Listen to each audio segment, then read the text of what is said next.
Quand on entend effectivement ce qui nous agace beaucoup, c'est mais alors est-ce il aura toujours des contacts avec sa maman? C'est pas sa maman. C'est un enfant qui a deux papas. Il a ses parents. Hein. Ses parents, ils sont là. Il n'y a jamais eu d'abandon de qui que ce soit. Il y a juste deux femmes qui nous ont aidés à devenir parents. Mais en aucun cas, ces femmes ne sont des mères. Ensuite, le débat sur la GPA lui-même, un autre débat. Moi, j'ai donné une position personnelle que je maintiens, pas changer d'avis tous les 15 jours sur un sujet aussi fondamental. J'ai évolué, j'étais pas pour il y a quelques années. Je pense que pour des raisons d'équité, c'est important parce que en fait, quand on a de l'argent, on peut le faire. Quand on n'a pas d'argent, on peut pas le faire. Mais il faut l'encadrer plutôt que ce soit une forme de pratique dévoyée. À titre personnel, est-ce que vous souhaitez que la GPA soit un jour autorisée en France? Vous savez, il y a des GPA aujourd'hui dans le monde. Ce qui est certain, c'est que oui, il faut protéger les enfants et leurs droits. En France, est-ce que vous la souhaitez un jour autorisée? Moi, je souhaite qu'on sorte de l'hypocrisie. L'hypocrisie, c'est quoi? C'est que on sait que c'est un sujet qui est difficile à aborder parce qu'il est instrumentalisé par des extrêmes. Je souhaite simplement que la préparation de notre pays à avoir un jour ce débat puisse se faire parce que oui, donc pourquoi il y a pas des enfants, un jour à l'issue d'un vrai débat? Ouvrir un débat, mais bien sûr, et c'est sain et c'est serein. Et c'est pour ça qu'il faut sortir de cette hypocrisie. Ces enfants vont bien, ils ont des parents qui les aiment, il faut les protéger et je serai à leur côté. Pour ceux d'entre nous qui avons participé au grand mouvement populaire de la Manif pour tous il y a plus de 10 ans, la résurgence du débat autour de la gestation pour autrui en France la semaine dernière ne manque pas de provoquer un certain sentiment d'amertume. En effet, les millions de catholiques français qui s'opposèrent à la dénaturation du mariage furent présentés par les médias et par la classe politique comme une force réactionnaire, rétrograde, homophobe, refusant obstinément la prétendue marche du progrès et des libertés individuelles. Et pourtant, il apparaît une fois encore que les catholiques français étaient du côté du véritable progrès. Le combat de la Manif pour tous ne portait pas seulement sur la question grave du mariage homosexuel, mais aussi sur toutes les conséquences logiques et prévisibles que cette subversion de l'ordre naturel allait induire. Parmi ces conséquences logiques et prévisibles se trouvait évidemment la banalisation du transsexualisme et son enseignement subséquent dans les établissements scolaires, ainsi que la légalisation de la procréation médicale assistée et donc de la gestation pour autrui. Et 10 ans plus tard, ces conséquences prévisibles sont devenues une réalité. Les parents catholiques et musulmans, pour la plupart d'entre eux, qui s'opposaient à l'introduction de la théorie du genre dans les programmes scolaires, étaient hier, il y a 10 ans, qualifiés d'intégristes et de conspirationnistes. Mais aujourd'hui, tout démontre qu'ils furent au contraire les rares à faire preuve du devoir de vigilance préventive qui caractérise le citoyen digne de ce nom. En effet, alors que la queer théorie était largement inconnue en France il y a encore une dizaine d'années, celle-ci fait désormais officiellement partie des programmes pédagogiques de l'éducation nationale, notamment en matière d'éducation sexuelle. Dans les collèges et les lycées, le gouvernement diffuse des affiches et des documentations qui normalisent l'homosexualité auprès des plus jeunes. Cette normalisation institutionnelle vient compléter celle qui agit déjà, de façon large et puissante, dans la culture populaire, que ces mêmes jeunes consomment de façon importante.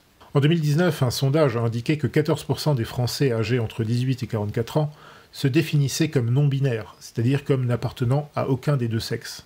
Cependant, grâce au travail d'information de nombreuses associations citoyennes en Occident, l'idéologie transsexualiste est de plus en plus contestée, non seulement par une partie du public, mais également par des personnalités mondialement connues comme Elon Musk, et dans certains pays comme la Grande-Bretagne, dirigés par des soi-disant conservateurs depuis quelques années, eh bien on essaye timidement de limiter l'accès aux opérations de transition de genre, au moins aux enfants, ou en tout cas aux adolescents de moins de 13 ans. Plus récemment, l'apparition spectaculaire en France d'un livre dénonçant le business de l'industrie transgender a permis de relancer le débat national et de faire apparaître la désapprobation de cette idéologie au sein d'une partie considérable de l'opinion publique. Mais le problème du transsexualisme n'est que le sommet de l'iceberg des déviances postmodernes, et il vient s'ajouter à la longue liste de grandes questions éthiques qui continuent d'agiter la société française et européenne. Parmi ces grandes questions, la plus grave d'entre elles reste évidemment celle du droit à l'avortement, qui a été introduit en mars dernier dans l'article 34 de la Constitution française. Et en ce moment même, le débat autour de la légalisation de l'euthanasie se poursuit en commission, avec des passes d'armes continuelles entre les adversaires et les défenseurs de ce projet de loi. En bref, les grandes questions morales continuent d'agiter notre société libérale et démocratique, et les personnes de bon sens s'aperçoivent avec horreur des conséquences extrêmes de ce qu'ils appellent le progressisme. Nous vivons désormais à une époque où notre régime, qui prétend se fonder sur la raison et sur la science, s'obstine en réalité à permettre des révolutions sociétales qui s'opposent de plus en plus clairement à la science et à la raison. Et puis, la semaine dernière, le débat autour de la question de la gestation pour autrui s'est lui aussi invité en France, en pleine campagne électorale pour les européennes. Ce qui a suscité le débat, c'est la naissance de 2 jumelles qui ont été remises à un riche couple d'homosexuels, dont l'un d'entre eux, le styliste Simon Porte-Jacquemus, est français. Je précise bien que ces enfants ont été remis à ces 2 individus, étant évident que ces 2 derniers ne sont pas les parents naturels, mais simplement les acheteurs de ces 2 êtres humains. On peut lire dans un article du Point daté du 24 avril dernier, citation, « Simon Porte-Jacquemus et Marco Maestri sont papa pour la première fois, et c'est un doublé. Ils espéraient un enfant, ils en ont 2, arrivé ce 20 avril. Une fille et un garçon, ce qu'on appelle de faux jumeaux puisque de sexes différents. Et les 2 papas sont plus que ravis. Le couturier français et son mari ont fait l'annonce de leur paternité sur le compte Instagram de la griffe du styliste. Les félicitations au nouveau papa ne se sont pas fait attendre. Victoria Beckham, la tout juste quinquagénaire, leur a envoyé ses félicitations. Caroline de Maigret, le critique mode Loïc Prigent, la journaliste Sophie Fontanelle, qui avoue pleurer d'émotion, la top modèle Ashley Graham, le styliste Ludovic de Saint-Cernin, ou encore Léna Situation, tous sont ravis de cette nouvelle. Fin de citation. Mais cet article dithyrambique mentionne également les quelques fâcheux, je cite, qui se scandalisent de ce que ce couple d'homosexuels ait eu recours à la gestation pour autrui, autrement dit à la location payante du ventre d'une femme pour obtenir des enfants qu'ils ne pourraient évidemment pas avoir par eux-mêmes en raison de leur relation contre nature. Mais ce ne sont pas quelques fâcheux, mais bien des centaines de milliers de citoyens qui se sont scandalisés de ce que toute personne ayant encore un minimum de logique et de sens moral perçoit comme étant la marchandisation du corps humain sous sa forme la plus innocente. Il est exact que ce qui apparaît immédiatement choquant, c'est le fait que derrière les communications médiatiques qui se focalisent sur le bonheur de ces couples acheteurs, se cache en réalité une véritable industrie d'ampleur internationale visant à louer des ventres et à vendre des bébés à des couples fortunés. Dernièrement, Marion Maréchal déclarait sur un plateau de télévision que l'industrie mondiale de la gestation pour autrui pesait actuellement 14 milliards d'euros. Parmi les leaders de cette industrie se trouve par exemple l'entreprise GestLife. Si on en juge par les tarifs annoncés sur le site de cette entreprise, le couple homosexuel Jacquemus Maestri aurait déboursé la coquette somme de 300 000 euros pour acheter ces 2 jumelles, soit 150 000 euros par enfant. Bien sûr, ces entreprises se payent les services d'experts médicaux et utilisent les progrès scientifiques pour proposer à leurs clients une large gamme de services. Les acheteurs peuvent ainsi choisir le phénotype des enfants qu'ils achètent et l'entreprise se charge de procéder aux aménagements génétiques nécessaires pour aboutir aux résultats souhaités. Mais les services proposés vont encore plus loin, puisqu'une entreprise comme GestLife propose par exemple une sorte de garantie sur le produit.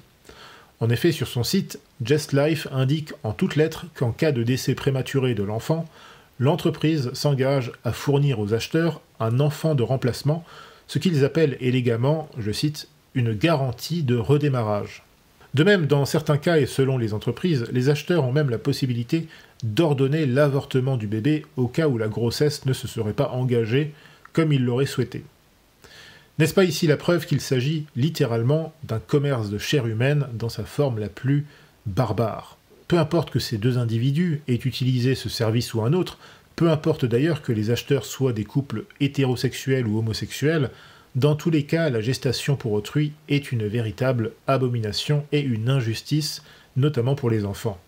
C'est tout simplement le retour à la barbarie.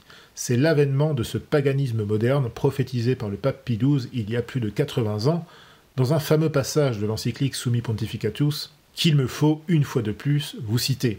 Et si je tiens à vous citer ce passage, c'est avant tout pour bien faire comprendre à ceux qui aujourd'hui s'opposent à la GPA, mais qui hier, ou encore aujourd'hui d'ailleurs, célèbrent le droit à l'IVG, ou le droit au mariage homosexuel, pour leur faire comprendre qu'il n'y a pas de fumée sans feu.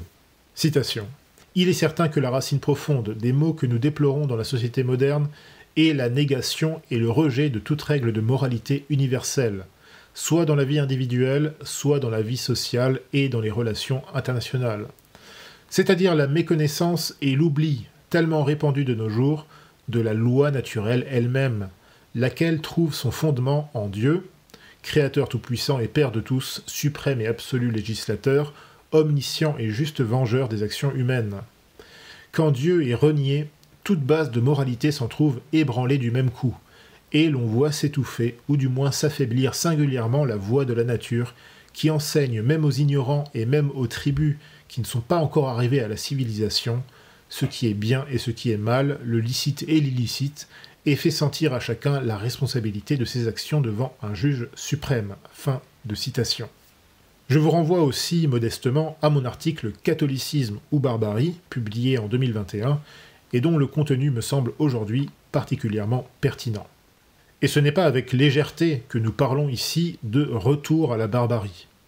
Dans son célèbre livre « Dette 5000 ans d'histoire », l'anthropologue David Graeber montre comment, dans certaines parties du monde païen, le matérialisme avait désacralisé déjà la vie humaine en la transformant en une simple commodité. À cette époque, acculés par les dettes, les pères de famille vendaient leurs enfants, leurs fils, leurs filles et même leurs femmes, n'ayant rien d'autre pour payer leurs créditeurs. Même sous l'Empire romain, il était courant d'abandonner ou de vendre des enfants en bas âge pour obtenir de l'argent, régler une dette ou donner un nouvel esclave à une famille plus riche. Les empereurs païens essayèrent de mettre en place des mesures dissuasives, en tout cas certains d'entre eux, c'était notamment le cas de l'empereur Nerva, mais ce n'est que sous le règne de Théodose, le grand empereur chrétien, que cette pratique fut définitivement interdite. Sous prétexte de progrès, d'évolution, de bien-être et de liberté individuelle, notre époque est donc en train de réhabiliter une fois de plus une pratique obscurantiste et barbare. Dans une lettre pastorale du 2 février 1917, Monseigneur Bonnet dénonçait admirablement cet état d'esprit qui semble aujourd'hui dominer une grande partie de nos contemporains et qui trouve ses racines dans le libéralisme philosophique, dans l'irreligion et dans le rejet de la loi naturelle. L'athéisme, c'est l'obscurcissement des consciences, c'est la dépression des volontés réduites à leurs seules énergies, c'est la loi dépourvue de toute autorité et de toute sanction, c'est l'anarchie, c'est la rupture de tout frein moral, c'est le déchaînement des plus grossiers appétits et des plus féroces instincts. C'est l'oppression du faible par le fort, c'est le retour à la barbarie. Fin de citation. Comme hier, bien que ce soit dans de nouvelles modalités, cette barbarie est à la fois le produit de l'accélération des forces du capitalisme libéral, mais aussi de l'idéologie progressiste qui l'accompagne inévitablement, c'est-à-dire de cette idéologie libérale-libertaire qui n'en finit pas d'avilir et de déshonorer l'Occident. La GPA est certes encore officiellement interdite en France, mais le régime nous a bien fait comprendre ces derniers jours que cette pratique est parfaitement tolérée par les autorités. C'est pourquoi d'ailleurs nous voyons la Macronie, ainsi que toute la gauche, de la LFI jusqu'à ELV, applaudir et prendre la défense de ce commerce infâme. À droite, à quelques exceptions près, la réponse est faible et surtout elle est très en retard. Il faut tout de même saluer l'action d'un certain nombre d'élus et de personnalités politiques, je pense notamment à François-Xavier Bellamy et à Marion Maréchal, que je crois être sincèrement opposés à la GPA malgré tout ce qu'on pourrait leur reprocher par ailleurs, à tort ou à raison. Saluons également l'engagement d'Olivia Morel, qui est particulièrement bien placée pour parler de ce sujet, puisqu'elle est elle-même née d'une GPA, et qu'elle offre un témoignage de première main pour montrer les grandes souffrances psychologiques que cette pratique provoque en particulier chez les enfants. Cependant, malgré ces quelques engagements bienvenus, il est difficile de se satisfaire de la situation de délabrement moral de la société française et européenne. Et pourtant, cela fait déjà plus de 10 ans que les catholiques, sur cette question précise, sonnent l'alarme. Plus de 10 ans que les catholiques disent que le mariage homosexuel mènerait inévitablement à la banalisation du transsexualisme dans les écoles et à la GPA dans les cliniques, et voilà où nous en sommes. En vérité, il faut que les choses soient très claires pour les personnes qui aujourd'hui veulent s'opposer sérieusement à la GPA. Il faut opposer une résistance intégrale, consistante et de chaque instant face à cette barbarie, ou alors il faut tout simplement renoncer à être pris au sérieux devant Dieu et devant la face du monde. Pendant longtemps, la gauche s'est moquée de nous, en nous considérant comme étant de simples réactionnaires obscurantistes, alors qu'en réalité nous défendions le vrai progrès et la vraie science. Pendant longtemps également, la droite a méprisé l'importance centrale des questions éthiques au profit de formules populistes et de problèmes plus consensuels. Pourtant, nous voyons tous les jours les résultats de cette sécularisation de la pensée et de l'action politique. Ce divorce entre la foi et la pensée, entre la loi et la morale, se traduit par une somme de châtiments et d'humiliations. Contrairement à ce que certaines personnes pensent à droite, rejeter la religion et la loi naturelle est un très mauvais calcul politique lorsque l'on cherche sincèrement à relever une nation qui se trouve déjà au bord du précipice. Malheureusement, beaucoup de gens à droite continuent de mépriser cette réalité, et il ne faut pas s'étonner qu'ils soient aussi faibles face aux assauts des libéraux et des progressistes. Force est de constater encore une fois que les catholiques avaient raison avant tout le monde. Il serait donc raisonnable d'écouter ce que nous avons à dire si nous ne voulons pas nous diriger vers de nouvelles défaites et de nouvelles catastrophes sociétales. Car en effet, comme nous l'avons dit, la réponse de la droite nationale officielle est bien faible face à l'ampleur du problème. Et pour cause, cela fait maintenant près d'une dizaine d'années que nous dénonçons la progression, paradoxale d'ailleurs, d'un état d'esprit libertaire au sein de cette mouvance nationale, prétendument conservatrice, et nous sommes loin d'être les seuls à faire ce constat. Sur le plan de sa ligne idéologique et même de la composition de son élite, le courant politique majoritaire de la droite nationale n'a pas toujours évolué dans le bon sens. Sa dédiabolisation s'est faite au prix d'une soumission à certains acquis majeurs du libéralisme libertaire, comme en témoigne le fait qu'un nombre considérable de députés du Rassemblement national a voté en faveur de l'introduction du droit à l'IVG dans la Constitution. Mais faut-il uniquement porter le blâme sur les hommes politiques ? Même si certains d'entre eux, manifestement, notamment à droite, ont commis l'erreur de lâcher sur certains fondamentaux. En effet, lorsqu'on consulte les sondages d'opinion, on constate qu'en 2022, entre 60 et 80% de Français se déclaraient favorables à l'introduction du droit à l'IVG dans la Constitution. Toujours en 2022, un autre sondage indiquait que 78% des Français pensent que l'IVG est une liberté et un droit pour les femmes. Et seuls 4% d'entre eux s'opposaient catégoriquement au droit à l'avortement. Ces chiffres contrastent fortement avec l'opinion des Français à la fin des années 1960, quand plus de la moitié d'entre eux se disaient opposés à la légalisation de l'avortement. Selon une étude de l'IFOP parue en 2012, près de la moitié des Français dans les années 1980 considéraient l'homosexualité comme un phénomène anormal et contre nature. En 2012, cette même étude indiquait que 90% de Français considèrent désormais l'homosexualité comme étant simplement, je cite, « une manière comme une autre de vivre sa sexualité ».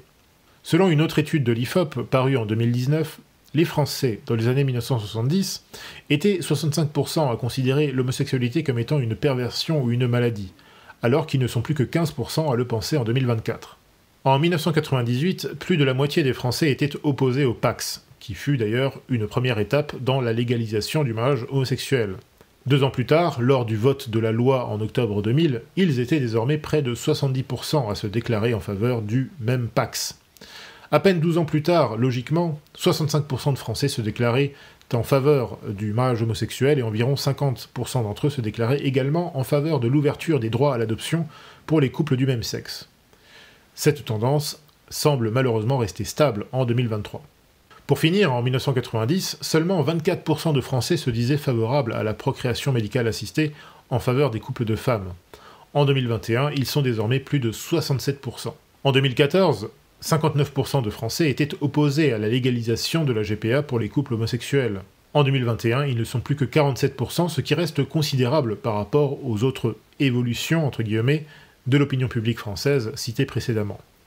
En moyenne, 53% des Français sont favorables à la légalisation de la GPA pour tous les couples, qu'ils soient homosexuels ou hétérosexuels. Si l'on considère ces quelques chiffres, on s'aperçoit que si on organisait dès ce soir un référendum, il serait à craindre qu'une majorité de Français se déclare en faveur du maintien de l'une ou l'autre de ces législations barbares, y compris de la GPA.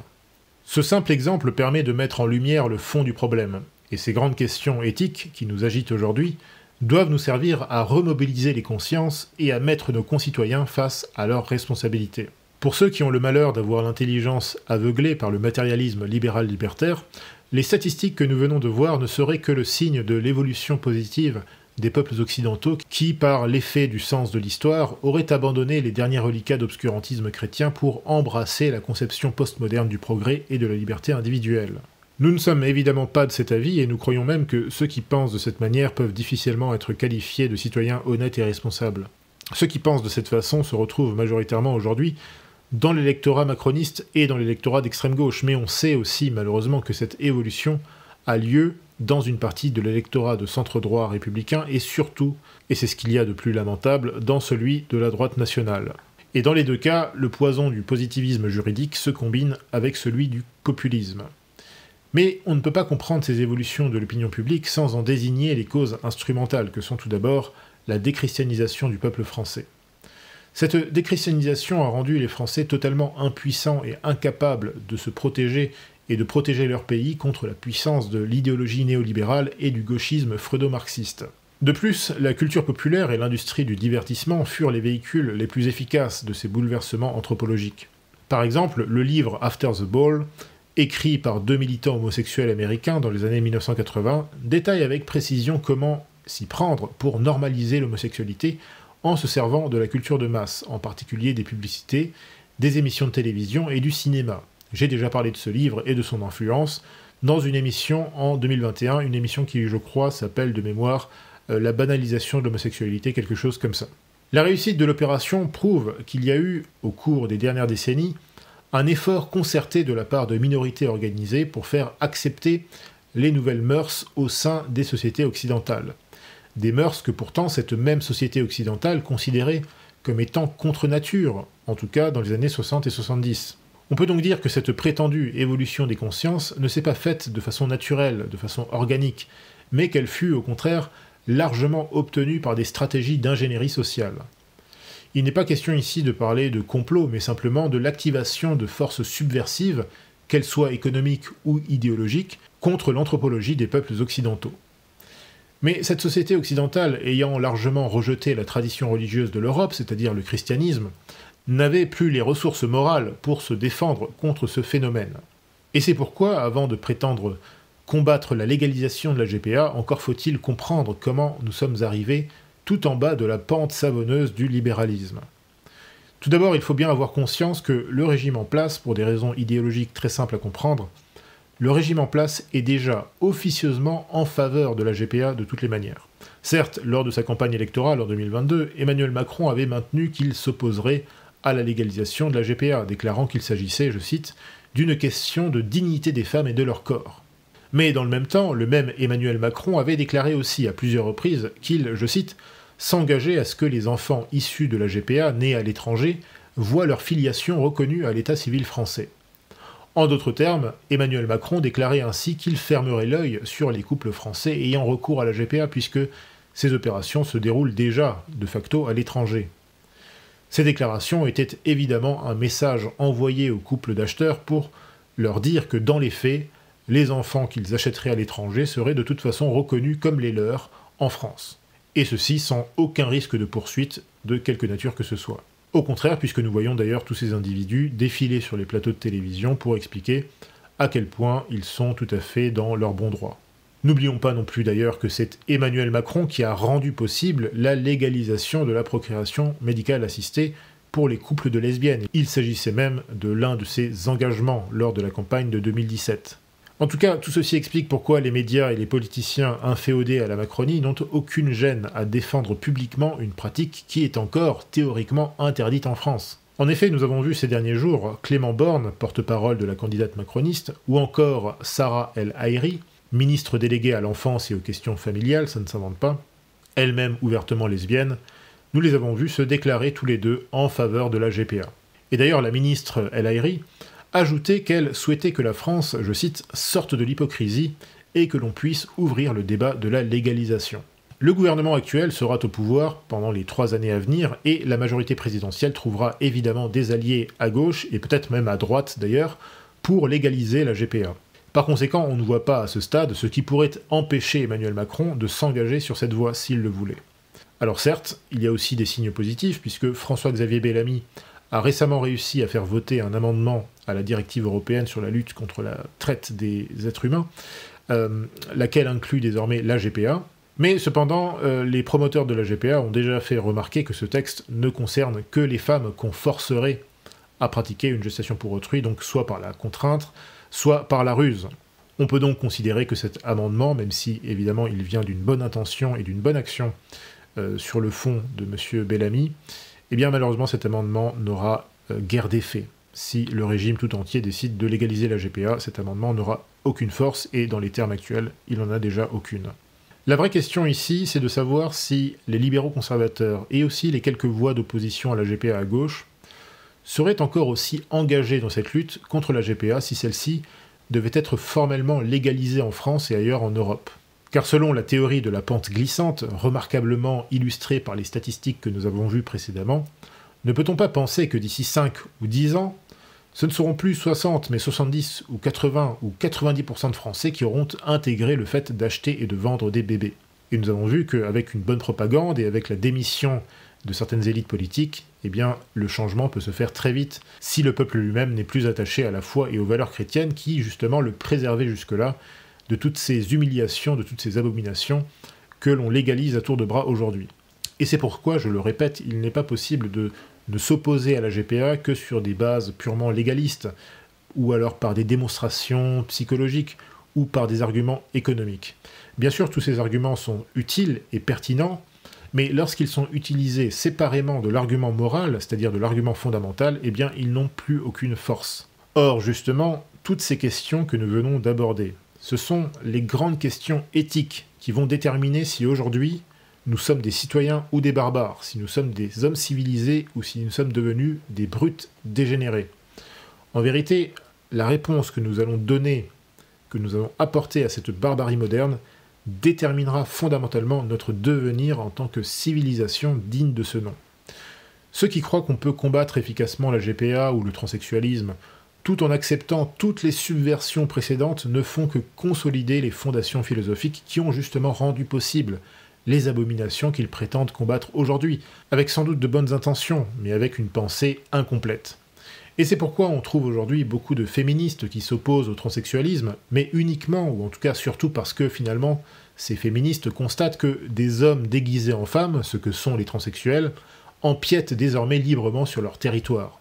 Et c'est pourquoi aussi on trouve de plus en plus d'homosexuels ou de personnes d'esprit libertaire dans les mouvements de droite nationale en Europe, des personnes qui ne défendent le retour à l'ordre et qui ne s'opposent à l'immigration que dans la mesure où l'insécurité et l'immigration mettent en danger leur mode de vie. Il ne s'agit pas de remettre en cause la bonne volonté qu'on peut trouver chez certaines de ces personnes, mais simplement de constater qu'en refusant de renoncer à l'intégralité du logiciel libéral, ces nouveaux conservateurs, qui ne conservent en fait que les acquis de la Révolution, que les acquis de la gauche d'hier, que les acquis de la contre-culture postmoderne, en tout cas celle qui s'est figée dans leur esprit dans les années 50-60, à une époque où les choses étaient encore relativement sûres, on pouvait jouir et profiter sans être harcelé par des racailles, eh bien ces gens-là ne font que perpétuer la progression du mal aujourd'hui. Pie XII a parlé en des termes prophétiques de cette pensée libérale et progressiste qui infecte aujourd'hui beaucoup de gens, même à droite. Citation : « Beaucoup, peut-être, en s'éloignant de la doctrine du Christ, n'eurent pas pleinement conscience d'être induits en erreur par le mirage de phrases brillantes, qui célébraient ce détachement comme une libération du servage dans lequel ils auraient été, soi-disant, auparavant retenus. Ils ne prévoyaient pas davantage les amères conséquences de ce triste échange entre la vérité qui délivre et l'erreur qui a servi. Et ils ne pensaient pas qu'en renonçant à la loi infiniment sage et paternelle de Dieu, et à l'unifiante et élevante doctrine d'amour du Christ, ils se livraient à l'arbitraire d'une pauvre et changeante sagesse humaine. Ils parlèrent de progrès alors qu'ils reculaient, d'élévation alors qu'ils se dégradaient, d'ascension vers la maturité alors qu'ils tombaient dans l'esclavage. Ils ne percevaient pas l'inanité de tout effort humain tendant à remplacer la loi du Christ par quelque chose qui puisse l'égaler. Ils se perdirent dans la vanité de leurs pensées. » Fin de citation. Pour combattre efficacement ce cancer anthropologique, il est donc nécessaire de totalement rompre avec la métaphysique et la philosophie libérale progressive dont la nocivité ne se manifeste pas seulement dans les questions éthiques que nous abordons aujourd'hui, mais également dans bien d'autres domaines, notamment politiques. Mais force est de constater que le débat public autorisé, à droite comme à gauche, permet rarement à des intellectuels qualifiés d'apporter une réponse métaphysique à ces questions éthiques que sont la GPA, le mariage pour tous ou encore l'avortement. Or, c'est pourtant par là qu'il faut traiter le problème. Pour mieux vous faire comprendre l'importance de la chose, permettez-moi de mettre en rapport la question du droit à l'avortement et celle du droit à la GPA. Cette analogie est particulièrement symbolique puisqu'elle met face à face deux disruptions sociétales majeures de notre époque et qu'elle met en évidence, comme vous allez le voir, leur filiation chronologique et philosophique. J'affirme ici que si on est juste et rationnel, s'opposer à la GPA doit nécessairement nous conduire à nous opposer au soi-disant droit à l'avortement. Et voici pourquoi. On estime à juste titre que la GPA est une pratique barbare qui consiste littéralement à commercialiser la vie humaine dans sa forme la plus pure, la plus vulnérable et la plus innocente. Et sur ce point, il y a aujourd'hui un accord entre les gens de droite et de gauche, pour ceux du moins qui ont encore un peu de conscience morale pour s'opposer à cette barbarie. Car la GPA, ce n'est pas simplement l'achat et la revente d'un enfant, ce qui est déjà suffisamment grave. La GPA, c'est la contractualisation de la procréation elle-même. C'est-à-dire que, très concrètement, on paye une femme pour qu'elle accueille la vie en son sein et qu'elle cède cette vie ensuite à un tiers contre une forte somme d'argent. C'est ça que ça veut dire la GPA. À ce stade, tous les opposants à la GPA s'accordent sur 2 points. Premièrement, il est évident que cette réduction du ventre des femmes à un simple outil de production et le bébé à un simple produit commercial, là encore une fois c'est ça que c'est la GPA, il est évident que ça soulève les cœurs et que ça dégoûte les consciences. Deuxièmement, il y a ici une déconsidération totale des droits de l'enfant à connaître ses géniteurs et à être élevé par eux. Il y a donc ici 2 degrés d'immoralité. Il y a d'une part l'immoralité économique, de faire du ventre des femmes un espace de location pouvant être utilisé comme un outil de production ou comme une espèce de bête d'élevage. D'autre part, il y a l'immoralité biologique et psychologique que de faire naître des enfants pour les vendre ensuite à des individus qui n'ont aucun lien charnel, aucun lien génétique avec eux. Puisqu'en effet, les défenseurs de la GPA jouent beaucoup avec le sentimentalisme et l'individualisme de nos contemporains, en essayant de faire croire qu'au final, il n'y a aucune différence et que le couple d'acheteurs s'occupera de cet enfant comme si c'était le sien. Le problème, c'est que nous nous trouvons dans une situation radicalement différente de celle, par exemple, d'un simple cas d'adoption. Traditionnellement, les enfants adoptés, ce sont des enfants abandonnés par leurs parents, en bas âge, en très bas âge bien souvent, ou des orphelins qui ont perdu père et mère. Leur adoption s'explique donc par des difficultés incompressibles, en l'occurrence l'absence physique des parents. Car en effet, dans la situation que je viens de décrire, il existe donc des obstacles qui empêchent l'enfant de connaître ou d'être élevé par ses parents biologiques. Le cas de la GPA est fondamentalement différent, parce que dans le cas de la GPA, on planifie dès le départ la conception d'un enfant, conception qu'on détermine en fonction d'un contrat commercial, spécifiquement en vue d'obtenir l'autorité parentale sur un enfant qui ne nous appartient pas. Dans le cas d'une GPA, il n'y a aucun obstacle naturel à ce que la vraie mère soit réunie avec l'enfant qu'elle a fait naître. Car ici, l'obstacle est volontairement créé par la volonté de la mère de concevoir un enfant pour le vendre, par la participation de l'entreprise qui va procéder aux opérations nécessaires, et moyennant le paiement des soi-disant parents qui auront passé commande avec l'entreprise et signé le contrat avec la mère biologique. Donc ici, on est dans le cadre d'une opération purement commerciale et totalement artificielle. Et je crois que tous ceux qui s'opposent à la GPA sont d'accord avec l'essentiel de l'argumentaire présenté ici. Mais ce que nous cherchons particulièrement à montrer, c'est que la question de la GPA induit très logiquement une réflexion globale sur l'ensemble des questions éthiques de notre époque, en particulier celles qui sont relatives à la procréation, à la filiation, à l'éducation et à la morale publique. Nous avons dit tout à l'heure que beaucoup de gens qui s'opposent aujourd'hui au transsexualisme, aux excès de l'idéologie LGBT ou à la GPA, font aussi trop souvent l'erreur de tolérer, voire même de défendre tous les paradigmes philosophiques qui ont précisément rendu possible ces phénomènes destructeurs. Ceci explique pourquoi la réplique reste encore trop faible face à la puissance du rouleau compresseur libéral-libertaire. À droite comme à gauche, on fait encore l'erreur de ne fonder l'opposition à la GPA que sur des arguments matérialistes. Et c'est particulièrement le cas à gauche, par exemple, ceux qui critiquent à gauche la GPA le font bien souvent en s'appuyant sur une espèce d'argumentaire néo-marxiste qui consiste à présenter la GPA comme étant simplement un privilège de riches. En somme, la GPA serait plus acceptable si elle était remboursée par la Sécu et qu'elle se faisait sur la base du bénévolat. Mais bien sûr, il est indéniable, comme nous l'avons vu à l'instant, que l'aspect le plus ouvertement choquant de la GPA, c'est le commerce ignoble des ventres et des bébés innocents. On s'imagine les lieux où se déroulent ces opérations lugubres, et on imagine bien que beaucoup de mères qui recourent à cette pratique le font par nécessité économique. Et de fait, les entreprises qui proposent ce genre de service profitent très souvent de la détresse de femmes originaires de pays à l'économie précaire, notamment par exemple de pays d'Amérique latine comme la Colombie, ou de pays d'Europe de l'Est comme l'Ukraine. En bref, tous ceux qui s'opposent à la GPA le font parce qu'ils jugent immoral et injuste de permettre de concevoir des vies humaines par une simple commande sur Internet comme on commande une nouvelle voiture ou un nouvel animal de compagnie. Mais ceux qui s'opposent à la GPA doivent aussi admettre, conformément aux preuves indiscutables de la science, que la vie humaine commence à la conception, car s'opposer à la GPA, c'est nécessairement s'opposer à la contractualisation de la conception elle-même, c'est-à-dire à la désacralisation de l'instant même où naît une nouvelle vie humaine. Et c'est là où nous avons un paradoxe chez beaucoup de ces personnes qui n'ont pas encore abandonné le vieil homme libéral. Car en effet, l'argument majeur des personnes favorables à l'avortement, et beaucoup de gens, nous l'avons dit, qui s'opposent aujourd'hui à la GPA sont tout à fait en faveur de l'IVG, leur argument central consiste à prétendre, contre l'évidence scientifique, que je vais vous montrer à l'instant, à prétendre que le fœtus n'est pas un être humain. Ce n'est pas une vie humaine, c'est un simple amas de cellules. Et c'est ainsi que le droit moderne, depuis les années 1970, a fixé, de façon tout à fait arbitraire, un délai durant lequel il est légalement possible d'avorter. Actuellement en France, le délai maximal pour procéder à une IVG va de 7 semaines pour la procédure médicamenteuse à 14 semaines pour la procédure chirurgicale.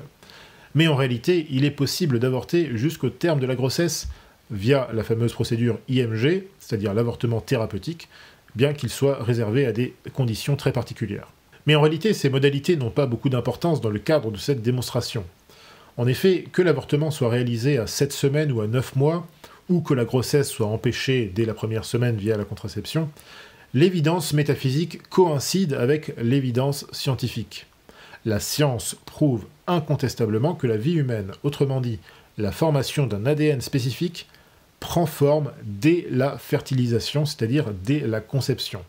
Dès cet instant précis, un être humain, avec son code génétique propre, apparaît dans le ventre d'une femme. C'est donc bien une vie humaine. Et d'ailleurs, contrairement à ce que l'on croit, et malheureusement c'est une vérité qui n'est curieusement pas beaucoup diffusée dans les médias, ni par certains hommes politiques, notamment de droite, eh bien il y a un consensus scientifique absolu sur la question. Par exemple, une étude statistique du docteur Stephen Andrew Jacobs, publiée en 2021 et disponible sur le site de la Librairie nationale de médecine des États-Unis, indique que, je cite, « Des biologistes de 1058 établissements universitaires du monde entier ont répondu à la question sur le moment où commence la vie d'un être humain. Les résultats de l'enquête montrent que 96% d'entre eux affirment que la vie humaine commence à la fécondation. » Fin de citation. Il s'agit donc ici d'un fait scientifique et métaphysique indiscutable. Ce que permet aujourd'hui la loi, en France par exemple, c'est tout simplement de décider arbitrairement du moment à partir duquel on ne peut plus tuer cette vie humaine. Et comme on l'a vu, en réalité, on peut fondamentalement avorter jusqu'à 9 mois. Donc on voit ici tout le problème métaphysique qui se pose avec toutes ces questions éthiques. Et donc on peut déjà faire un constat évident. En réalité, ceux qui défendent le droit à l'avortement s'opposent à la science elle-même, ils s'opposent à l'évidence scientifique. Leurs arguments ne reposent que sur des abstractions idéologiques totalement subjectives. Et ces abstractions reposent, in fine, sur les mêmes arguments que ceux qui défendent le droit à la GPA, ou d'ailleurs le droit aux transitions de genre. Car en effet, il y a ici une logique, entre guillemets, une logique commune qui consiste à désacraliser la vie humaine, à profiter de la vulnérabilité de cette vie naissante, soit pour la supprimer sous prétexte de droit de la femme à disposer de son corps, auquel cas on ne fait aucun cas, justement, du fait que précisément le fœtus est un corps différent de celui de la mère porteuse, c'est quand même une réalité biologique qu'il ne faudrait pas oublier, soit pour carrément la commercialiser sous prétexte de droit à la parenté, c'est le cas dans la GPA et dans la PMA, auquel cas on ne tient aucun compte du droit de l'enfant à connaître et à être élevé par ses véritables parents biologiques. Et c'est aussi la raison pour laquelle il est impossible de ne fonder son opposition à la GPA que sur des raisonnements purement économiques et matériels. Il est évident à tous que le fait de louer des ventres et de vendre des enfants, c'est une forme extrême de barbarie. Mais il est encore plus évident, pour quiconque a un minimum de conscience, que nous faisons face ici à un problème éminemment moral. Et ce genre de problème ne trouve pas de réponse dans les égoïsmes particuliers, ni dans les référendums, ni dans les idéologies gauchistes ou libérales, ni dans le consensus de la représentation nationale. On ne trouvera la réponse à ces questions que dans la loi divine et naturelle. Il n'y a que la loi divine et naturelle, finalement, qui s'accorde avec la raison humaine et avec la préservation de l'ordre public et de l'anthropologie naturelle. Le grand vice de notre époque, c'est de vouloir opposer le droit à la morale, de séparer l'éthique de la science et du commerce, et de vouloir faire, en quelque sorte, divorcer la foi de la raison, comme le disait très bien Pie XII. Au contraire, ces grandes questions éthiques que nous évoquons et dont la réponse détermine notre valeur en tant qu'hommes et femmes proprement civilisés, prouve admirablement qu'il y a un accord total entre la foi, la raison, la morale, la métaphysique et la science. Cherchez donc à présent ceux qui restent fidèles à ces principes fondamentaux et vous les trouverez finalement uniquement ou presque chez les catholiques. Cherchez ensuite les principes fondamentaux qui permettront de résister efficacement au progressisme postmoderne et de restaurer une société ordonnée et confiante. Là encore, vous ne trouverez ces solutions, ces principes que dans le catholicisme. Et justement, le déluge d'abominations et de corruption et d'injustice qui se déverse sur notre monde, et particulièrement en France et en Europe, est tellement puissant et pernicieux qu'on comprend facilement qu'il déteigne aussi fortement sur ceux qui ne portent pas l'armure de Dieu et qui ont donc du mal à tenir ferme contre les embûches du diable. C'est pourquoi, une fois encore, nous devons faire comprendre à nos contemporains qu'ils ne trouveront aucun remède aux psychoses postmodernes tant qu'ils ne reviendront pas à Dieu et au respect, au grand minimum au respect de l'ordre naturel. Voilà, ce sera tout pour aujourd'hui. Pour ceux qui veulent soutenir la chaîne ou soutenir nos projets annexes, sachez que le Fidepost dispose désormais d'une page sur Patreon. Le lien se trouve dans la description. Que Dieu vous garde et que Dieu délivre la France et l'Europe de la barbarie moderne.